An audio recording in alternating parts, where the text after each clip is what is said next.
Assalamualaikum warahmatullahi wabarakatuh.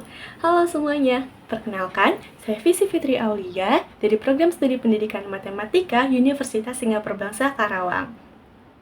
Pada kesempatan kali ini, saya akan menjelaskan poster yang telah saya buat dengan judul Analisis Klaster Provinsi di Indonesia berdasarkan jumlah sekolah, jumlah guru, dan jumlah siswa SD dengan metode K-means. Penelitian ini bertujuan untuk mengelompokkan provinsi-provinsi di Indonesia berdasarkan karakteristik pendidikan dasar, yaitu jumlah sekolah, jumlah guru, dan juga jumlah siswa SD. Nah, untuk melakukan analisis tersebut, saya menggunakan RStudio, yang dimana karena RStudio ini memungkinkan pemrosesan data, pembersihan data, penentuan jumlah klaster optimal, serta visualisasi hasil klasteristik dengan metode K-means.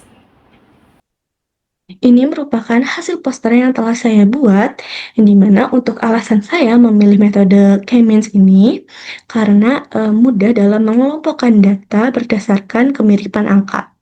Yang dimana pada data saya ini dapat memisahkan provinsi menjadi kelompok yang jelas, sederhana, dan cepat, serta hasilnya itu dapat dijelaskan. Untuk latar belakangnya sendiri itu, pendidikan dasar itu merupakan fondasi pembentukan kualitas sumber daya manusia. Distribusi jumlah sekolah, guru, dan murid di setiap provinsi ini berbeda-beda, sehingga dapat mempengaruhi pemerataan layanan pendidikannya. Analisis berbasis clustering ini diperlukan untuk mengidentifikasi provinsi-provinsi yang memiliki karakteristik serupa guna mendukung kebijakan pemerataan pendidikan. Nah, penelitian ini menggunakan data resmi dari Badan Pusat Statistik atau BPS, ya, di mana mengenai jumlah sekolah, jumlah guru, dan juga jumlah murid SD. Menurut provinsi pada tahun 2024-2025, yang dimana ini merupakan di bawah Kemendikbudristek.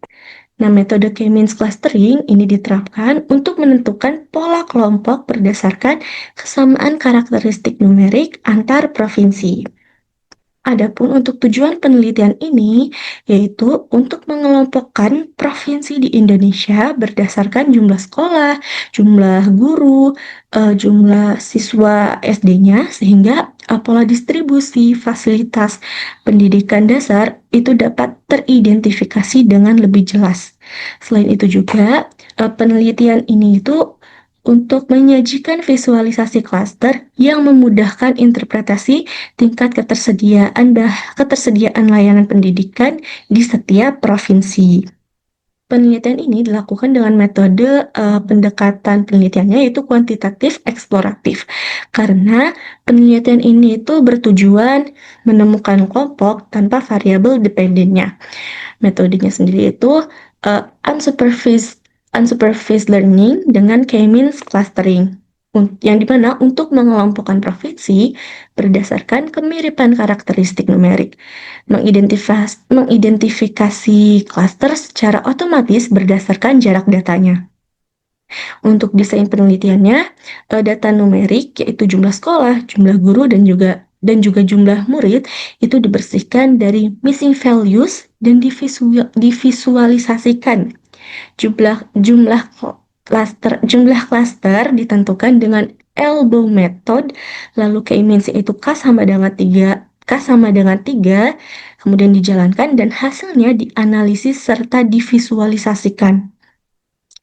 Untuk variabel penelitiannya itu yaitu semua variabel adalah data rasio, yang dimana berupa jumlah sekolah, guru, dan murid SD tanpa variabel dependen karena K-means ini bersifat unsupervised.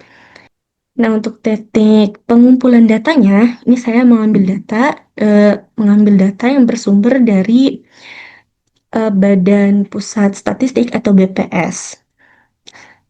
Di mana saya sudah mencantumkan, di sini sudah saya cantumkan link data sumber yang telah saya ambil.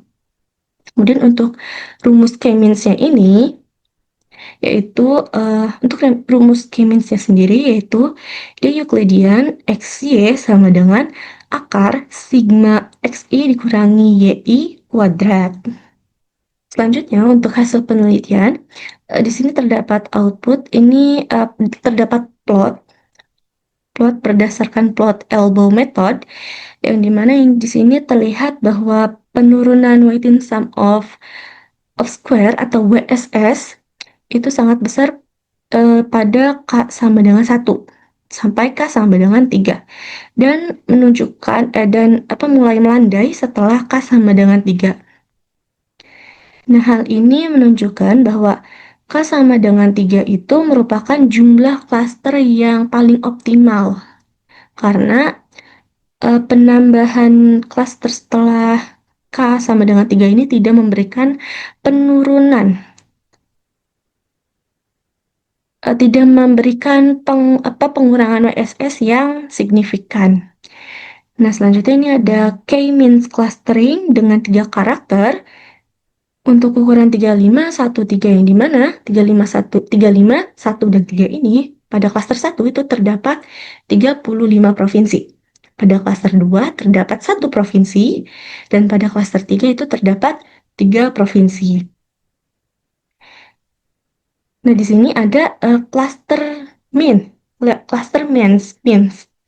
Nah, pada cluster means ini untuk klaster 1 itu memiliki kapasitas pendidikan dasar yang rendah dengan rata-ratanya itu hanya sekitar 2.626 sekolah, 30.778 guru, dan juga 411.571 murid.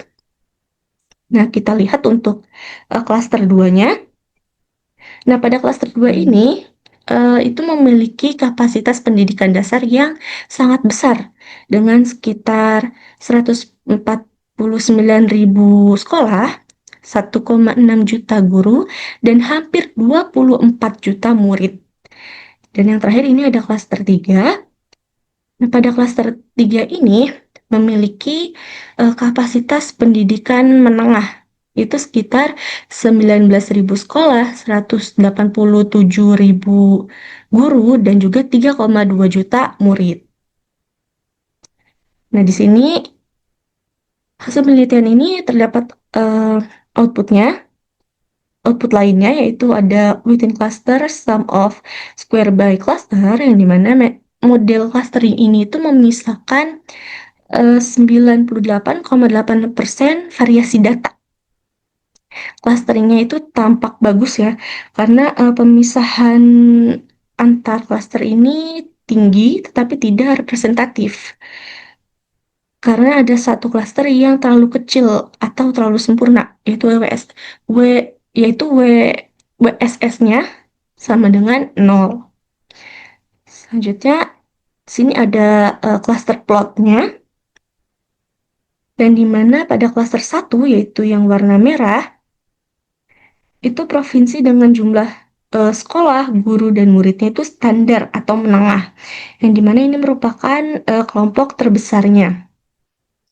Selanjutnya pada klaster 2 yang warna hijau, nah provinsi dengan angka pendidikan SD yang paling besar ini merupakan outlier tunggal.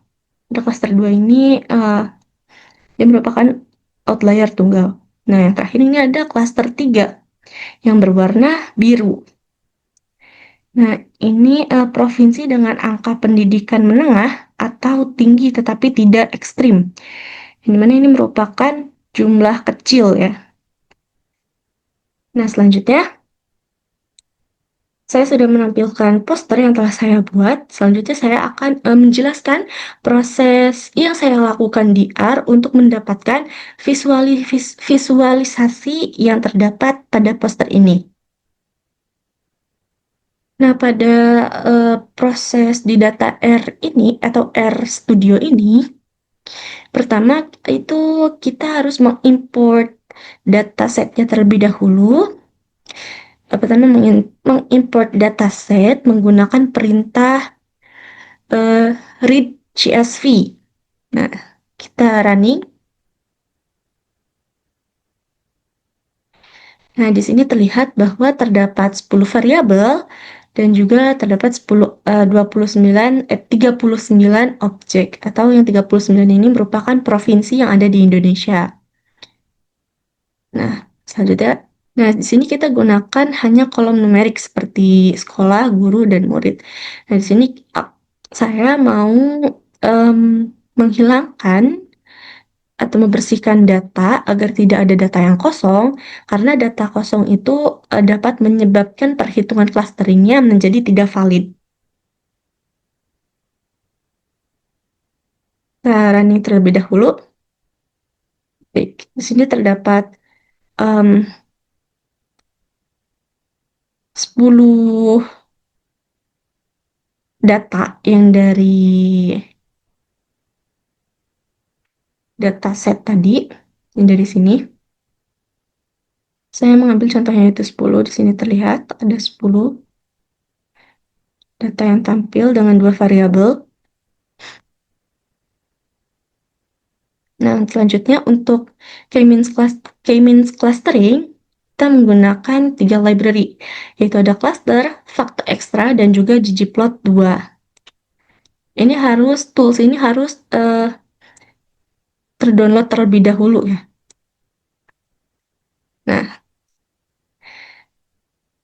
Nah, setelah itu saya akan menggunakan elbow method dengan tujuannya adalah menentukan berapa jumlah cluster yang optimal. Nah,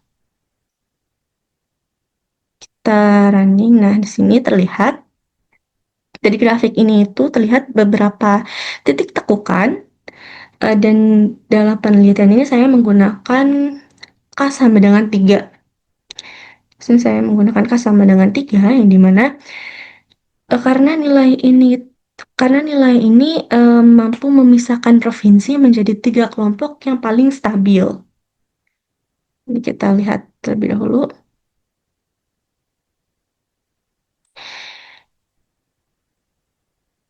Nah, di sini saya menjalankan algoritma K-means menggunakan perintah K-means dengan di F3 dan enter-nya 25. Nah, di sini angka 3 ini berarti kita membagi data menjadi 3 cluster. Ini terdapat output yang tadi ada di poster. K-means clustering dengan 3 cluster dengan ukuran 3513. Terus ada cluster means-nya. Nah, selanjutnya sebelumnya kita akan menampilkan cluster tiap provinsinya dulu.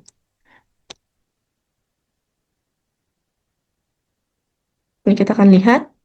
Nah, di sini terdapat bertambah satu variabel lagi, yaitu sebelumnya tadi terdapat 10 variabel, sekarang ada 11 variabel. Tambahan variabelnya yaitu ada cluster. Di sini ada cluster 1, 2, dan juga cluster 3. Nah,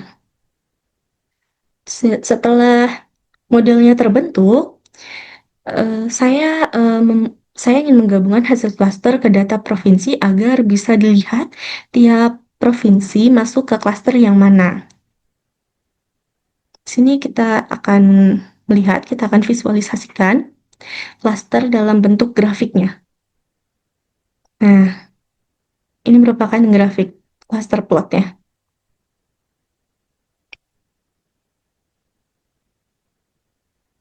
Baik. Simpulannya, metode K-means ini berhasil mengelompokkan provinsi berdasarkan kapasitas pendidikan besar. Nah, hasil ini bisa digunakan sebagai dasar evaluasi pemerataan pendidikan. Cukup sekian dari saya. Terima kasih telah menyaksikan. Wassalamualaikum warahmatullahi wabarakatuh.